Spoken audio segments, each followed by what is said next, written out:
Mengapa berkali-kali kita mendengar firman Tuhan?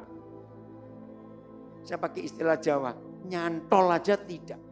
Ini baru dengar sekali corona, nyantolnya luar biasa.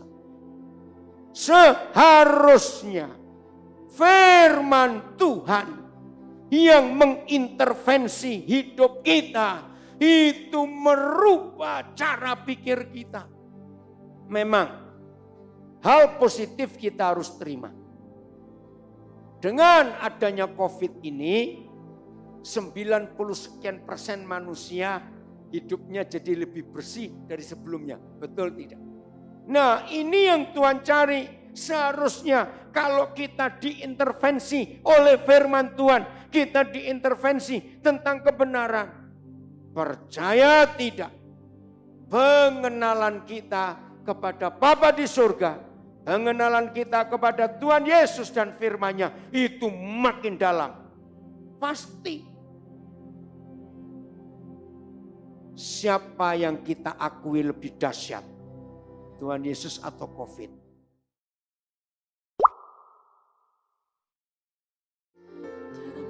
Papa,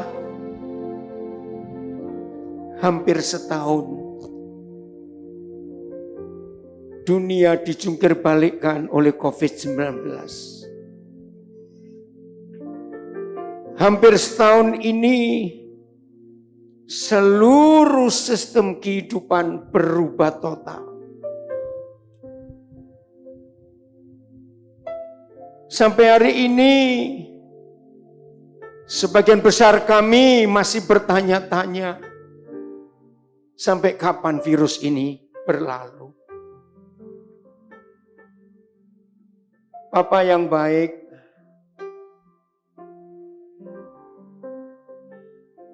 dalam 11 bulan ini tidak sedikit keluarga-keluarga yang harus kehilangan orang-orang yang dikasihi karena virus ini.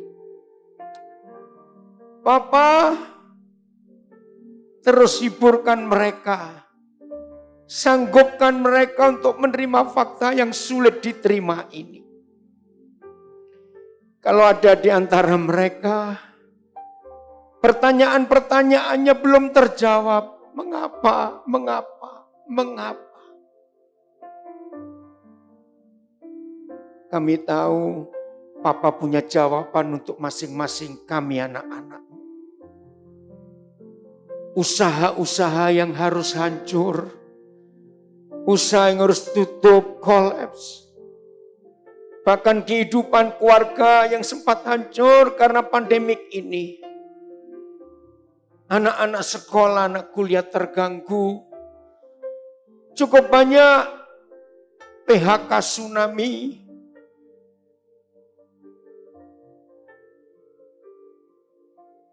Walaupun itu sulit untuk dijawab. Tetapi kami tetap percaya Engkau tetap setia kepada kami. Walaupun itu sulit dimengerti. Tuhan, ampuni mereka yang menciptakan virus ini. Ampuni mereka.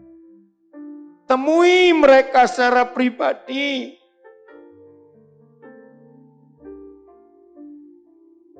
Ampuni Tuhan. Tidak sedikit kelompok-kelompok tertentu memanfaatkan musibah bencana ini untuk mencari keuntungan sebanyak-banyaknya. Ampuni. Begitu jahatnya yang namanya uang itu. Terima kasih kepada pemerintah kami, presiden kami, Pak Joko Widodo, berkati karena perjuangannya luar biasa. Ampuni lagi sekali beberapa kelompok, beberapa instansi tertentu yang mencari keuntungan dengan wabah ini. Ampuni mereka.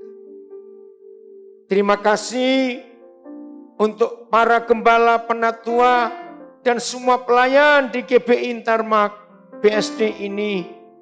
Bapak berikan tempat yang luar biasa. Memberkati semuanya. Kami yang terpisah dengan jarak, Tuhan hadir di rumah kami masing-masing. Tuhan hadir juga di setiap tempat, entah pekerjaan, entah rumah sakit, entah di kamar tidur.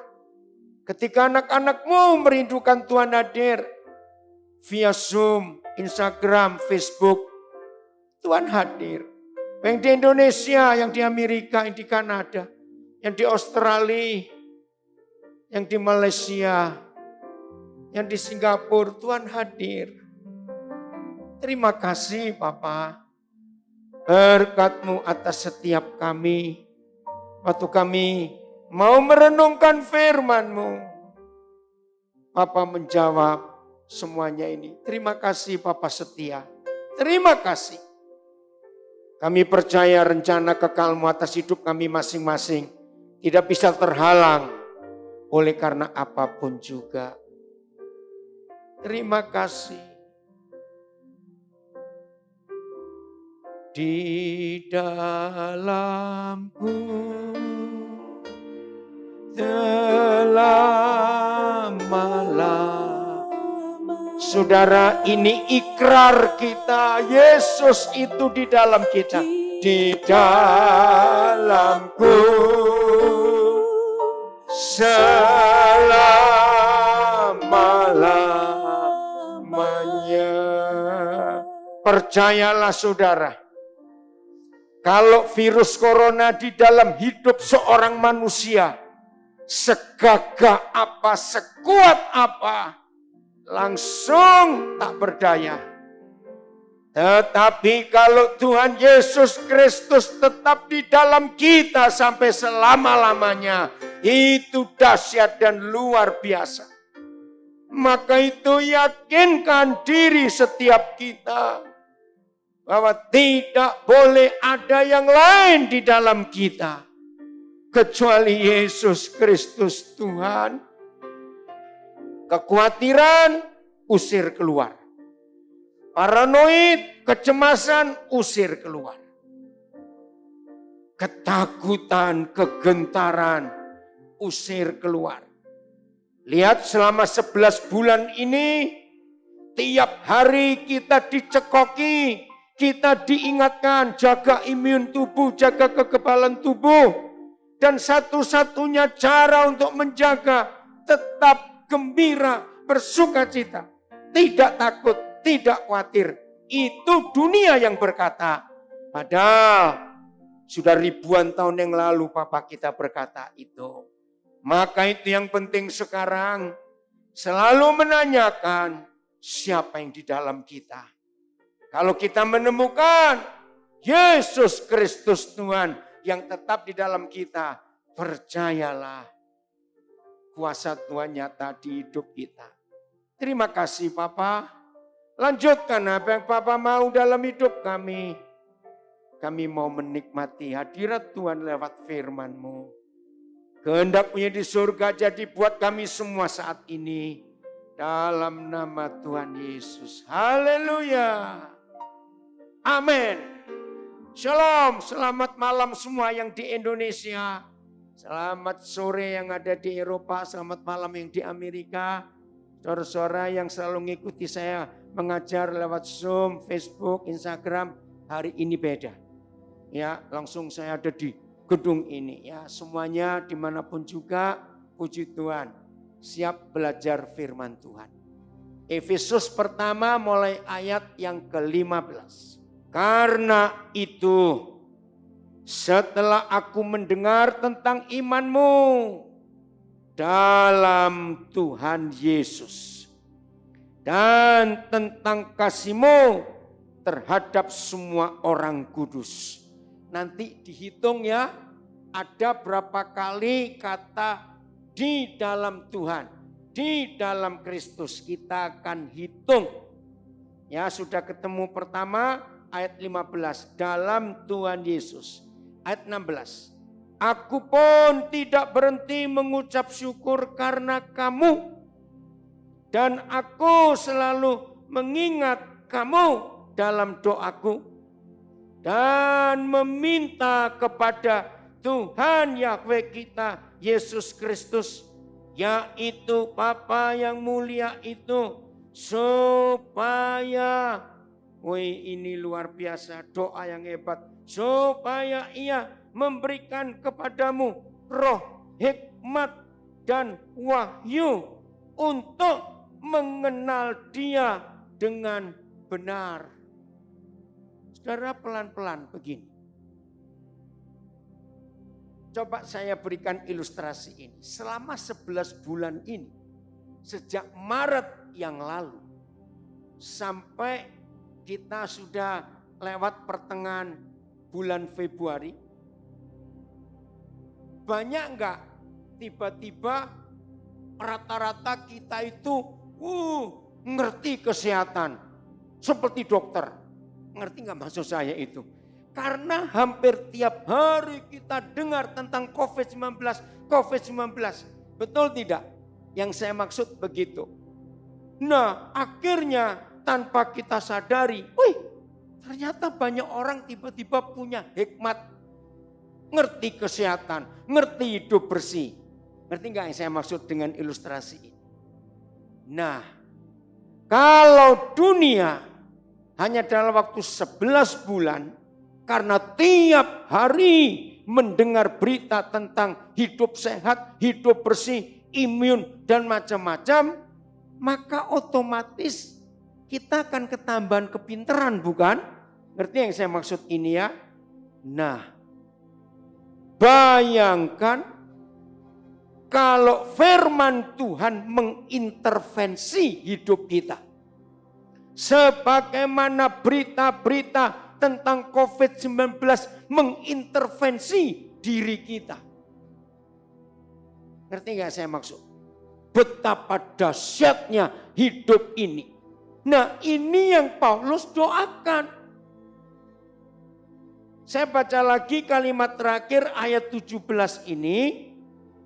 Supaya Bapa di surga memberikan kepada saudara dan saya roh hikmat dan roh wahyu untuk mengenal Dia dengan benar.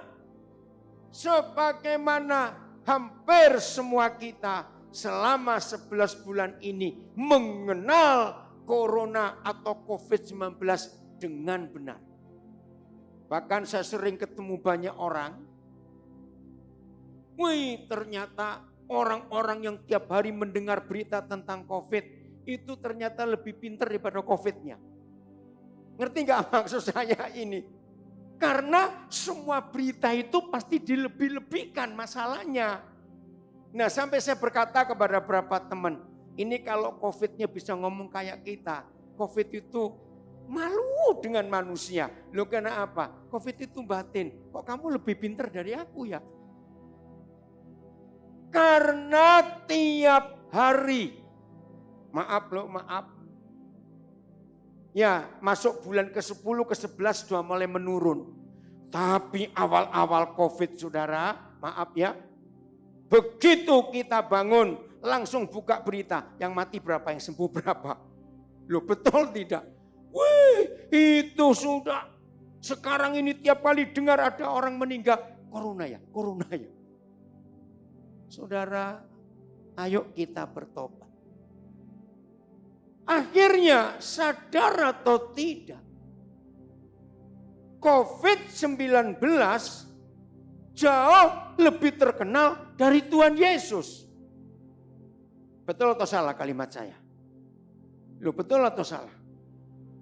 Karena tiap hari diomongin. Bayangkan kalau saudara dan saya tiap hari diintervensi, dicekoki, diisi berita tentang kebenaran, tentang firman, tentang Tuhan Yesus. Sadar gak hidup ini bakal jadi apa? Tolong catat. Serius. Ternyata COVID itu bisa jauh lebih terkenal dari Tuhan Yesus. Karena tiap hari bisa ribuan kali. Apalagi di sosial media saudara. Seliweran berita COVID ini Ada-ada saja. Nah, lebih celakanya lagi. Dengar ya, jangan ada yang tersinggung kalau saya berkata seperti ini. Ini fakta. Satu kali ada orang, saya ke rumahnya. Pas saya mau buka pintu pagar, stop. Loh, saya pikir kenapa? Semprot dulu. Hah? Saya tanya, loh kenapa disemprot dulu? Dia cerita, 2 hari yang lalu saya baca di sosial media, ada seorang anak langsung kena COVID setelah diselidiki. Oh, ternyata orang keluar masuk di pintu pagar rumahnya, virus itu nempel. Baru sekali dengar berita ada virus di handle-nya pagar, waduh, langsung nancap dan dipraktekkan. Terus satu kali lagi, saya ketemu orang, dia bilang begini, hati-hati lo sekarang kalau keramas. Maksudmu? Ini loh ada berita, orang ini tiba-tiba positif, terus ditelusuri kena apa? Dirunut ya, apa istilahnya? Dilacak, bukan dilacak, apa itu istilahnya? Ditelusuri, dari mana kenanya? Semua jalur masuk COVID sudah diperiksa tidak. Katanya, ini cuma katanya. Saya sih nggak percaya, cuma orang ini jadi stres gara-gara berita itu. Akhirnya katanya dokter ini menemukan penyebabnya. Oh, keramas. Ada apa salahnya keramas? Saya tanya ini. Wih, saudara, ternyata dia ini bukan dokter tapi bisa nerangkan lebih dari dokter. Begini ya, kan kita keluar nggak pakai topi, nggak pakai penutup kepala. Terus, nah virus itu cuci tangan semua sudah. Nah di rambut itu virus itu nempel karena dari luar. Terus saya tanya, nah waktu kamu menyiram air itu kan belum ada samponya. Terus, nah virus itu turun. Masuk ke matamu airnya, masuk ke mulutmu, masuk ke hidungmu.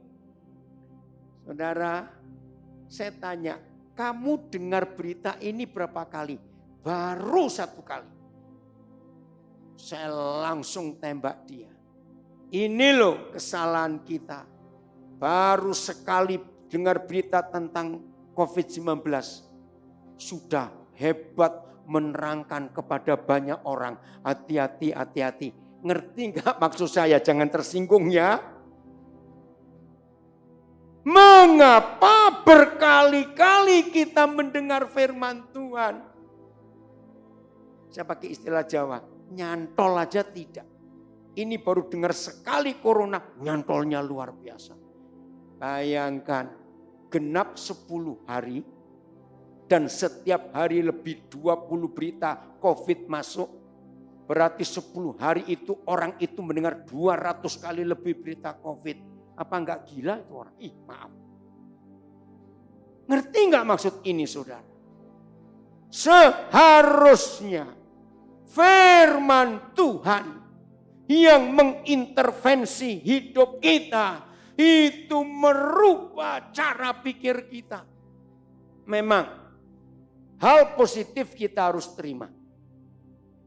Dengan adanya COVID ini, 90 sekian persen manusia hidupnya jadi lebih bersih dari sebelumnya. Betul tidak?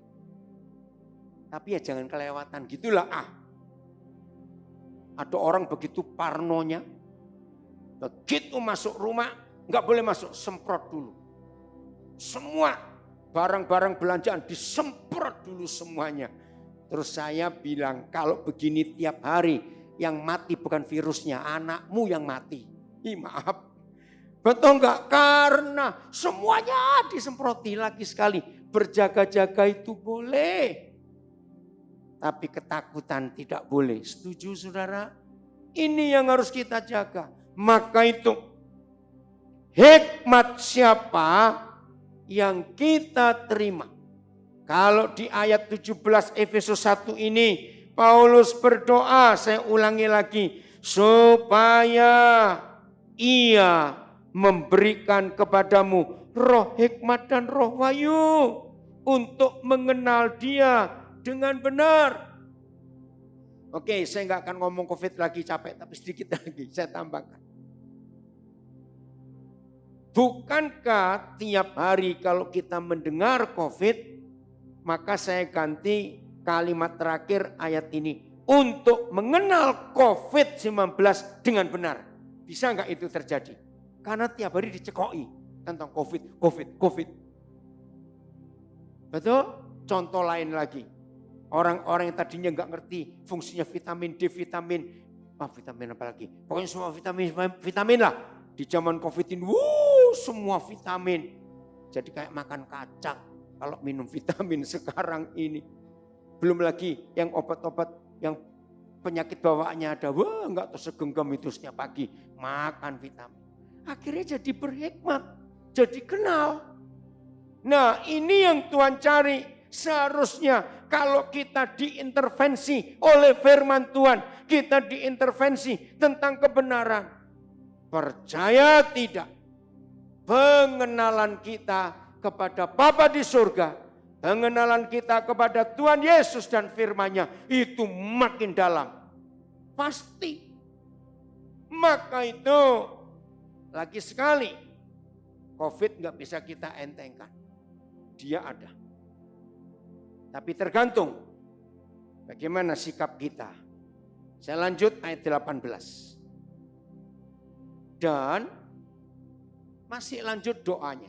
Dan supaya ia menjadikan apa? Mata hati kita terang. Sama.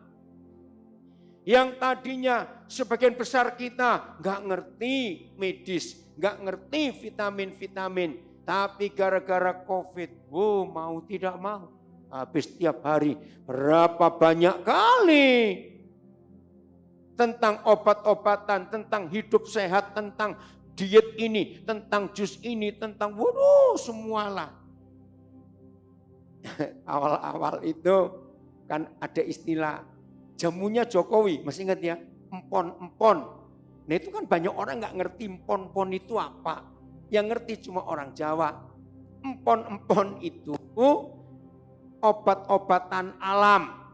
Yaitu yang sejenis kunyit, jahe, temulawak, dan sejenisnya itu loh. Itu namanya empon-empon.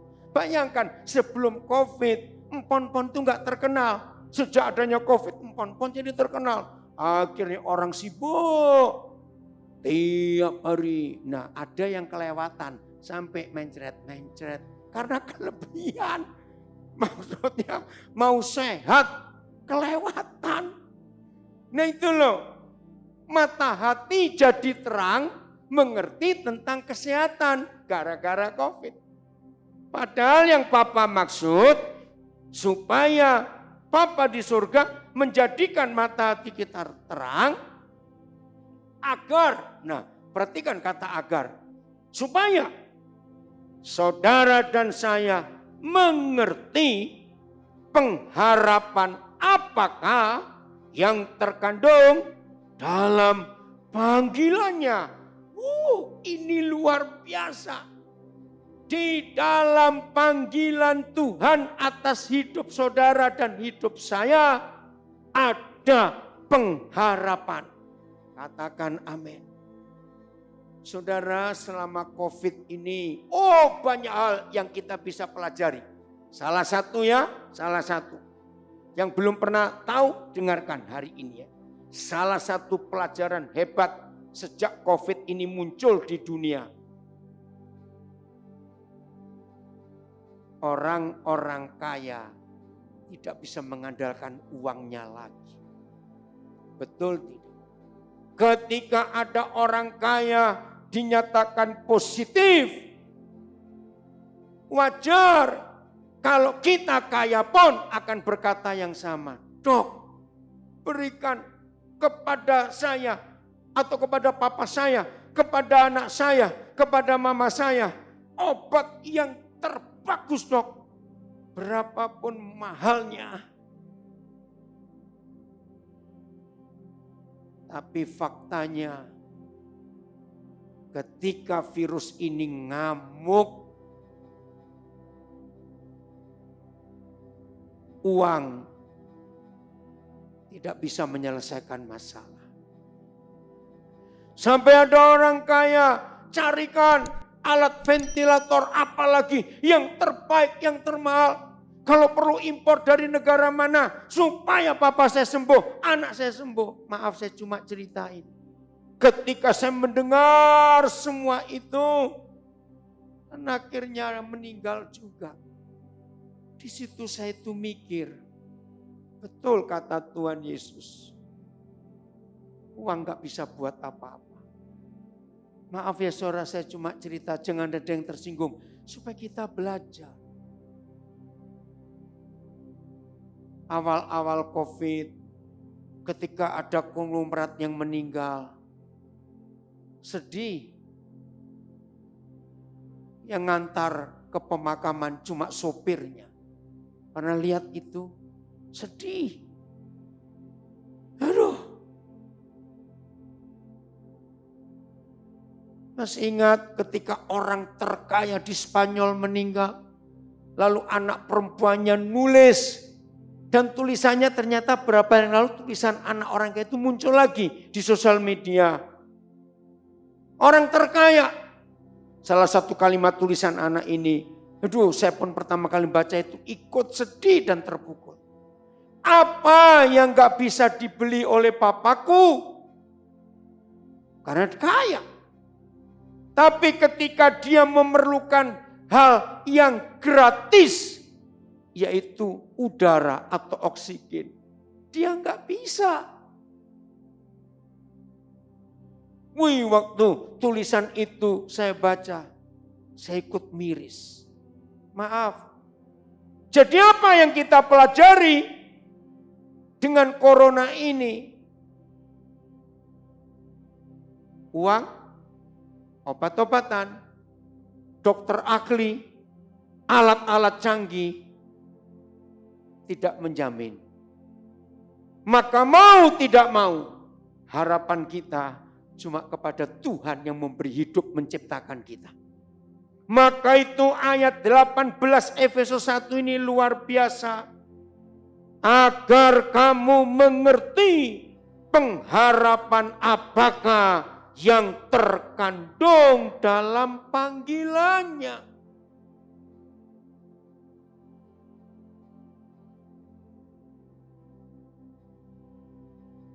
Ketika beberapa orang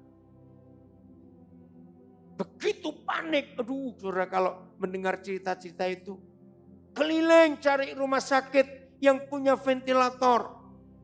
Wih, ketika memuncaknya barang ini, ventilator itu jadi barang yang sangat berharga.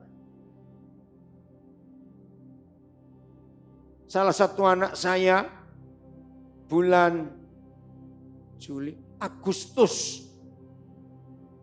Saudara, dia itu kos di daerah Tanjung Duren.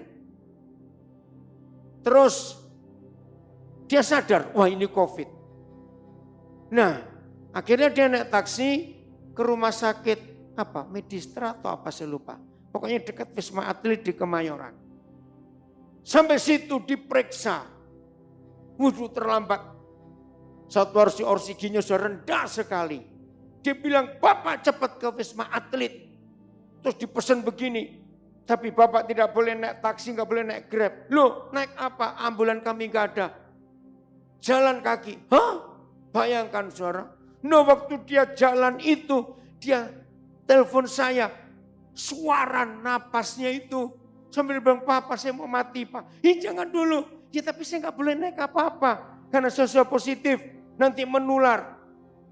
Lah terus jaraknya berapa jauh? Kamu tinggal berapa ratus meter lagi? Ini kira-kira masih 600 meter. Aduh, saya di Nabire, saya pun gak bisa telepon siapa-siapa. Dia juga ngomong, Pak jangan telepon saudara yang lain. Saya gak mau nulari dia. Ya terus kamu bagaimana? Lah anak ini yatim piatu saudara. Dia ngomong, aduh itu membuat saya kaget. Pokoknya Pak, setengah jam lagi Papa telepon saya. Kalau saya masih jawab berarti saya masih ada. Itu sambil tertawa dia. Enak aja kamu tertawa. Papa ini bingung. Mesti bagaimana? Saudara, dari rumah sakit itu ke Wisma Atlet. Dia jalan hampir 3 jam. Berhenti. Nafasnya itu. Begitu sampai di Wisma Atlet, saya coba telepon siapa, nggak bisa. Terus dia foto, Pak lihat Pak yang antri begitu banyak. Aduh. Terus kamu dapat penanganan jam berapa? Aduh nggak tahu Pak. Wih ngeri sekali. Puji Tuhan dia bisa selamat. Walaupun hampir 3 minggu dia di Wisma Atlet. Saudara, ada pengharapan dalam panggilan kita karena Tuhan Yesus Kristus. Oh, ini Tuhan kita yang luar biasa. Berupa apa pengharapannya? Lihat kalimat berikut.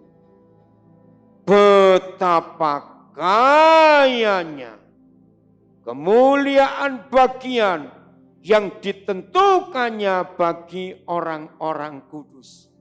Amin. Kan ini saudara. Yang ditentukannya bagi orang-orang kudus. Betapa kayanya kemuliaan bagiannya itu. Nah inilah pengharapan kita. Yaitu berharap bahwa di dalam panggilannya ada kemuliaan yang luar biasa. Oh terima kasih Bapak Engkau memberi kami pengharapan itu. Ayat 19. Lihat. Saudara saya minta yang baru pertama kali baca Efesus 1 ini. Perhatikan kata betapa. Itu kata penting. Saudara bisa bayangkan enggak arti kata betapa di sini? Menunjukkan sesuatu yang hebat sekali. Yang secara logika sulit kita cerna. Ya, maka itu kata betapa ini penting sekali. Sudah 2 ya, betapa. Oke.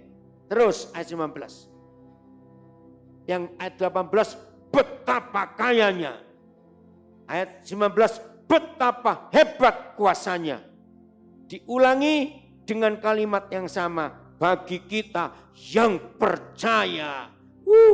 Ini luar biasa. Saudara percaya kalau ada 2 kali kata betapa kayanya kemuliaan bagian yang ditentukan buat kita yang percaya. Betapa hebat kuasanya bagi kita yang percaya. Ini harapan kita. Maafkan saya. Ini bukan untuk membuat saudara tersinggung atau tidak. Tapi kita harus memisahkan ini. Harus memilih. Ya, dengar baik-baik. Fakta. Umum ya, umum. Bukan cuma kita saja, umum. Fakta. Kita ini lebih mempercayai kekuatan COVID atau kekuatan Tuhan Yesus. Jangan tersinggung. Fakta. Jangan jawab dulu. Saya terangkan, baru saudara jawab.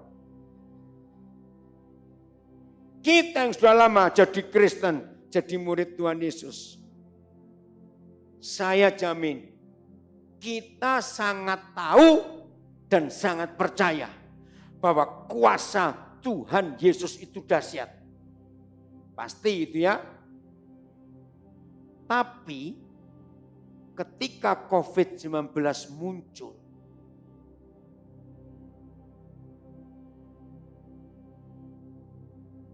sebetulnya semua manusia lebih takut ke COVID atau lebih takut ke Tuhan Yesus. Maaf, jangan tersinggung. Ngerti nggak pertanyaan saya? Jawabannya secara umum manusia lebih takut ke COVID atau ke Tuhan Yesus? Umum loh. COVID. Mengapa manusia lebih takut ke COVID? Jawabannya, ya faktanya. Yang mati nggak sedikit gara-gara COVID. Akhir September, sebuah gereja di Jawa Tengah. Wakil gembalanya itu anak saya. Aduh sedih sekali. pendoanya selalu berdoa di ruang tertutup ber-AC. Di bulan September itu dalam waktu cuma sekian hari, gembala, istri gembala, dan 16 tim doanya 18 positif semua. 18 masuk rumah sakit semua. Nah, wakil gembala yang anak saya ini enggak pendoa. Nah, dia jaga istrinya. Orangnya sehat, gagah, saudara. Setelah hari keempat, wakil gembala ini ambruk. 7:30 malam masuk rumah sakit. Jam 2 paginya, cuma berapa jam, dia dipanggil Tuhan. Waduh, saya kaget. Bagaimana orang gak percaya bahwa barang ini memang ada? Tapi pertanyaannya, kita ini lebih takut ke siapa dan lebih percaya ke siapa? Coba jawab jujur di hati kita masing-masing. Yang seharusnya kita percaya dua-dua. Tuhan Yesus ada, COVID juga ada. Ini gak kita sangkali, memang fakta. Hal kedua, kita percaya Tuhan Yesus punya kuasa, COVID juga punya kuasa. Kalau COVID gak punya kuasa, gak bisa merusak dunia seperti ini. Betul? Nah, yang ketiga ini beda pertanyaannya. Siapa yang kita akui lebih dahsyat? Tuhan Yesus atau COVID? Nah, ini masalahnya. Ada orang saya tanya begini, oh saya percaya Tuhan Yesus. Tapi, nah tapinya ini yang gak enak. Tapi apa saya tanya? Ya tapi bagaimana? Tapi bagaimana? Ngerti gak maksud berapa orang yang saya tanya begitu jawabannya? Artinya aku percaya Tuhan Yesus. Tapi aku percaya COVID juga. Dan COVID itu menakutkan. Betul. Saya gak berkata COVID ini gak menakutkan. Cukup menakutkan. Tapi lagi sekali. Ketika kita membaca 2 kali kata betapa hebat kuasanya bagi yang percaya.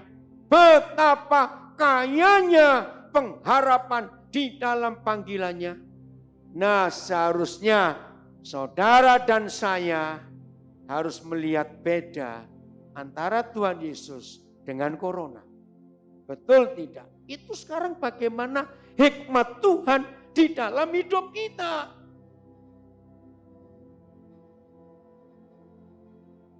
Selama saya hidup, saudara, kalau di Indonesia saya tuh nggak pernah pakai krem tangan. Tapi sejak adanya si satu ini, aduh, tiap hari saya mesti pakai krem tangan. Dia tangannya pecah-pecah gara-gara hand sanitizer. Saya nggak tahu saudara kering atau enggak. Aduh, ampun dah. Saya percaya dua-dua. Saya harus hati-hati. Tapi saya lebih takut kepada Tuhan Yesus. Saya lebih menghormati dia daripada COVID ini. Gara-gara ayat ini. Lanjutnya ayat 19. Betapa hebat kuasanya bagi kita yang percaya. Nah, terus perhatikan kata sesuai. Ada kata sesuatu di Alkitab saudara? Nah, kata sesuai ini penting.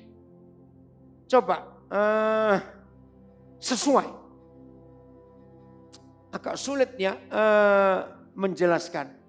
Tapi ngerti toh, sesuai. Seperti, sama dengan. Oke, nangkep ya? Sesuai. Sesuai dengan apa? Sesuai dengan kekuatan kuasanya. Iya, yang mana? Kita kejar terus. Kita tanya. Yang ayat 20 dikerjakannya, nyanya itu Papa di surga, yang dikerjakannya di dalam Kristus ketika apa? Dengan membangkitkan dia dari antara orang mati. Stop dulu. Roh Kudus tolong kami seperti doa Rasul Paulus buat kami gerejamu. Dia berdoa supaya kami punya mata hati yang terang untuk kami tahu pengharapan apa yang kami dapat dari panggilan Tuhan. Tuhan jawab doa Rasul Paulus untuk kami di masa pandemik ini supaya kami tahu betapa hebat kuasanya bagi kami yang percaya kepadamu. Ampuni kami Bapa, kalau Bapa menemukan ada di antara kami percaya Tuhan Yesus ternyata lebih mengakui COVID kekuasaannya, ampuni kami. Tapi hari ini kami mau belajar untuk membuat keputusan. Kami akan lebih takut Tuhan daripada COVID. Dalam nama Tuhan Yesus tolong kami. Kita belajar. Ketika Papa membangkitkan Tuhan Yesus, jangan berkata itu mudah. Tidak. Loh, kok tidak mudah bagaimana? Kan Bapa itu Maha Kuasa. Tunggu dulu. Yang membunuh Yesus itu seluruh setan-setan sedunia. Jumlahnya berapa? Tidak ada yang tahu. Nah, untuk mengalahkan seluruh jumlah setan dan kekuatannya. Gini loh ya, kalau kita mikir ini cuma ilustrasi saja. Seandainya setiap seekor setan itu kekuatan voltasenya misalnya sekian ribu voltase. Lalu dijumlah dengan sekian triliun jumlah setan. Oh, bisa lebih itu. Kenapa saya mengambil ilustrasi ini? Suatu hari saudara, aduh saya lupa ini ya. Buku apa ya? Saya baca salah satu bukunya Dr. Billy Graham. Nah yang buat saya kaget, itu satu-satunya kesaksian Billy Graham melihat sebuah penglihatan. Nah kan aneh.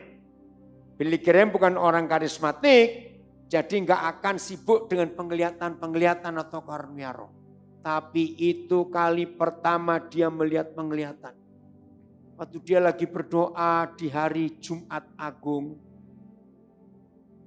Tiba-tiba rohnya dibawa oleh Roh Kudus. Untuk Billy Graham ada di sebuah lahan kosong, luas. Dia berkata selama aku hidup belum pernah aku melihat. Ya dia berdiri di satu tempat yang kosong. Sekeliling mata dia melihat. Dia heran gak ada satupun pohon, gak ada satupun bangunan. Saudara ngerti kata cakrawala? Jadi dari ujung depan dia lihat kaki langit. Di ujung sana kaki langit. Terus dia lihat keliling ada kaki langit. Tahu ya kaki langit itu cakrawala. Dia bilang aku ini ada di mana? Tapi bukan itu yang buat dia terkagum-kagum. Begitu dia melihat ke atas. Wih, semua langit seluas dia melihat bulatan itu. Saudara saya ngeri juga waktu baca kisahnya itu. Malaikat Tuhan penuh. Sampai Billy Graham berkata, sampai aku tidak melihat ada birunya langit. Semuanya malaikat seperti berdesak-desakan. Nggak tahu berapa jumlahnya. Wih saudara saya merinding betul. Terus dia tanya kepada Tuhan. Dan dalam penglihatan itu Billy Graham melihat semua pasukan malaikat yang memenuhi langit sampai ke kaki langit yang dia lihat. Itu bawa senjata semuanya dan seperti pasukan yang siap bertempur hanya tunggu satu aba-aba. Terus dia tanya, Tuhan ini apa? Billy Graham seperti mendengar suara, kamu lihat ke sebelah kiri, ujung kirimu. Tadi dia nggak lihat apa-apa karena terlalu jauh. Karena disuruh, maka dia mulai meredupkan matanya. Oh, dia lihat Golgota dengan ada 3 salib. Saya tanya, Tuhan apa ini? Saudara, ternyata itu peristiwa ketika Tuhan Yesus disalib 2000 tahun yang lalu. Ternyata ketika Tuhan tergantung di kayu salib itu, seluruh malaikat surga tidak terima. Tuhannya disiksa, diperolok, dipermalukan, dan dihukum mati seperti itu. Lalu Billy Graham dengar suara, Bill, mereka semua tunggu aba-abaku. Hah? Aba-aba untuk apa? Mereka enggak rela, mereka enggak terima. Tuhan mereka dihina, disalib seperti itu. Mereka tinggal tunggu aku. Saudara, begini kata Tuhan. Cukup mereka menunggu aku, kata serang atau maju. Habis mereka itu. Saudara, Billy Graham masih menantikan. Ketika gelap gulita. Masih ingat tandanya? Tuhan Yesus menyerahkan nyawanya. Ketika gelap gulita untuk seketika itu. Gak lama kemudian Billy Graham melihat langit itu bersih. Triliunan malaikat itu tidak ada lagi. Billy Graham berkata gini, mungkin mereka kecewa dengan Tuhan. Karena Tuhan tidak memberi apa-apa untuk menyerang orang-orang yang membunuh Yesus. Dan malaikat itu kembali ke surga lagi. Nah, dari penglihatan Billy Graham itu saya belajar ayat ini. Berarti Bapa di surga untuk membangkitkan Yesus, Tuhan, itu perlu kekuatan ekstra, saudara. Itu yang pertama. Yang kedua, Bapa di surga menghadapi kerajaan Romawi yang menyegel, tahu ya, yang memberi meterai dikubur itu. Yang ketiga, perlu kuasa untuk membuka pintu kubur yang berat itu. Saudara, mari kita renungkan. Maka itu siapa yang masih ketakutan dengan COVID? Bedakan ya, saya percaya dia ada, tapi saya nggak perlu takut dengan dia. Asal hidup ini sungguh-sungguh menuruti semua peraturan yang ada. Saya lebih takut kepada Tuhan, ingat itu. Nah, kuasa yang Bapa di surga pakai untuk membangkitkan Tuhan Yesus itu, menurut Efesus 1 ayat 19 dan 20, kuasa itu yang dikerjakan dalam hidup kita. Kalau saudara meyakini kuasa ini, maaf, maka dosa, COVID dan semuanya gak ada artinya apa-apa. Dibanding kekuatan kuasa Bapa yang dipakai untuk membangkitkan Tuhan Yesus.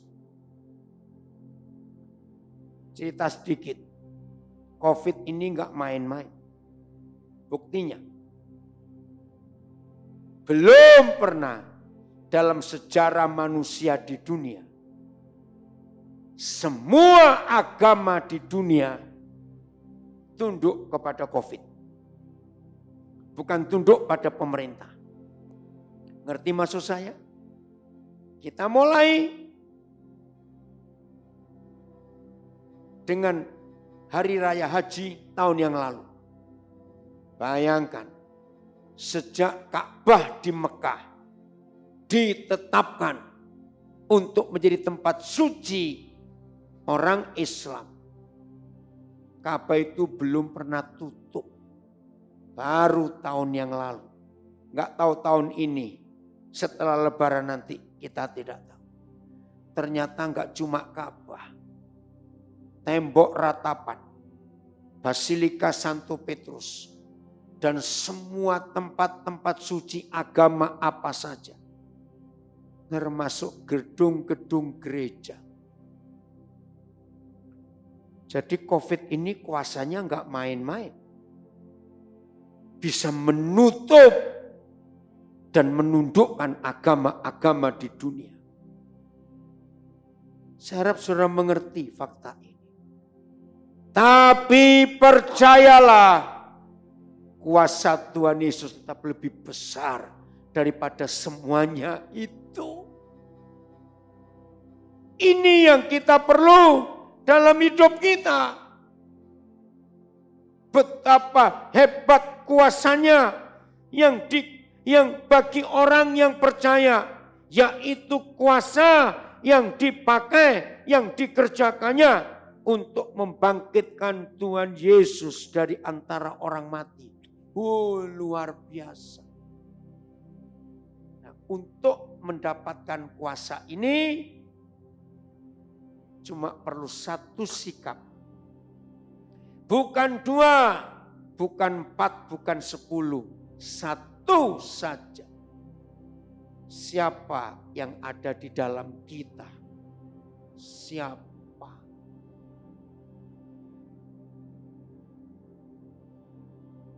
Coba saudara renung.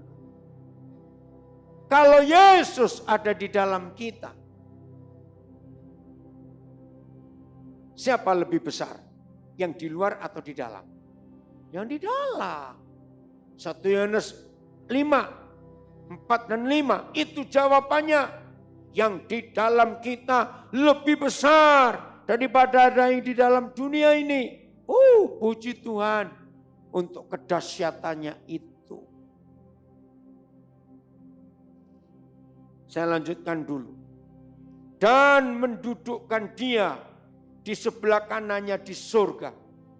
Jauh lebih tinggi dari segala pemerintah dan penguasa dan kekuasaan dan kerajaan dan tiap-tiap nama yang dapat disebut. Bukan hanya di dunia ini saja, melainkan juga di dunia yang akan datang. Saudara perhatikan ayat 21. Posisi Tuhan Yesus jauh lebih tinggi. 1, dari segala pemerintah, baik pemerintah dunia, raja-raja, presiden-presiden, perdana menteri, baik pemerintahan kerajaan setan, penguasa-penguasa, kekuasaan, kerajaan apa saja, termasuk kerajaan setan-setan. Bahkan tiap-tiap nama yang dapat disebut. COVID-19 itu nama. Stroke, hepatitis, ya autoimun, apa saja, leukemia, kanker, itu nama. Menurut firman ini, semua nama-nama itu jauh ada di bawah Tuhan Yesus. Maka itu kalau dia yang posisinya begitu tinggi, lebih tinggi daripada apapun, tinggal di dalam kita. Siapa yang perlu kita takutkan lagi? Maka itu saudara, begitu bulan Maret tahun lalu virus ini muncul. Maaf ya, kalau ada yang pernah ngikuti cara itu, maaf. Yang saya maksud gini, sejak Maret yang lalu, tapi berhentinya kira-kira bulan akhir September, awal Oktober mulai sepi. Apa itu? Di mana-mana sesama orang Kristen selalu menyebut baca Mazmur 91, baca Mazmur 91. Betul enggak saudara? Sampai banyak yang latah hanya karena hafal. Mazmur 91, Mazmur 91. Dari bulan Maret sampai September laris ayat itu, maaf saya berkata. Akhirnya jadi mantra. Tahu kata mantra, diulang-ulang, diulang-ulang. Ternyata bukan karena hafal Mazmur 91 kita selamat. Tidak. Tetapi kuncinya ada di ayat 14. Maka itu menghafalkan Mazmur 91 tanpa menghidupi dan menghidupkan ayat 14. Maaf. Ngomonglah, ucapkanlah berkali-kali sampai berbusa mulut ini tentang Mazmur 91. Tapi kalau ayat 14 tidak kita lakukan, enggak ada gunanya. Karena kuncinya di ayat itu. Sungguh. Ini kata pertama. Sungguh. Yang apanya? Hatinya melekat. Tahu kata melekat? Menyatu. Nempel. Kuat. Sungguh yang hatinya melekat kepadaku. Jadi bukan cuma menyitir istilahnya, mengucapkan ulang-ulang Mazmur 91. Tapi hatinya enggak nempel ke Tuhan. Lalu nempel ke siapa? Nempel ke COVID. Ayo. Ketika mulut ini dipenuhi dengan COVID-19, itu artinya orang itu hidupnya nempel ke COVID. Kalau mulut kita dipenuhi dengan nama Yesus yang ajaib, karena Dia ada di dalam kita dan hati kita melekat kepada Dia. Lihat dua hal yang terjadi yang Bapa kerjakan. Satu, Dia berkata, aku maka. Nah, kata maka ini penting. Maka Bapa akan apa? Nah, Bapa akan apa? Meluputkannya. Luar biasa. Maaf. Sehebat-hebatnya masker yang kita pakai. Semahal apa masker yang kita pakai. Sehebat apa kita memakai APD, alat pelindung diri. Sehebat apa hand sanitizer yang kita pakai. Apa saja, semprotan apa saja. Saudara sadar enggak? Virus itu tetap bisa nyelinap. Karena kita enggak lihat. Betul? Maka yang bisa meluputkan kita dari si jahat itu hanya orang yang hatinya melekat kepada Tuhan. Diluputkannya. Oh, terima kasih Bapak, terima kasih. Yang kedua, maka aku akan membentenginya. Wih, ini dua kekuatan. Diluputkan dan dibentengi. Saya tanya, ada enggak pembersih kuman, masker, obat apa saja sehebat kalau Papa meluputkan dan membentengi kita? Tidak ada. Lalu ditambah sebab saudara dan saya mengenal namanya. Saya ulangi lagi. Jangan berusaha lebih mengenali nama virus ini. Tapi berusahalah lebih mengenal nama Papa kita. Maka Dia meluputkan kita, Dia membentengi kita. Biarlah firman hari ini menolong kita, menyadarkan kita, membuat kita kokoh, teguh, berdiri. siapa yang di dalam kita. Sudah berkali-kali kita membaca dalam firman Tuhan, Kristus di dalamku, kita di dalam Kristus. Oh, terima kasih Bapa untuk itu. Mari kita periksa hidup kita. Ada di mana? Dia ada di mana? Yesus ada di mana? Ini keputusan kita. Mari kita menghampiri Tuhan. Kita katakan lagi, Dia terlebih besar. Dia terlebih besar. Jangan membesar-besarkan COVID-19. Jangan. Biar Yesus yang terlebih besar dalam hidup ini.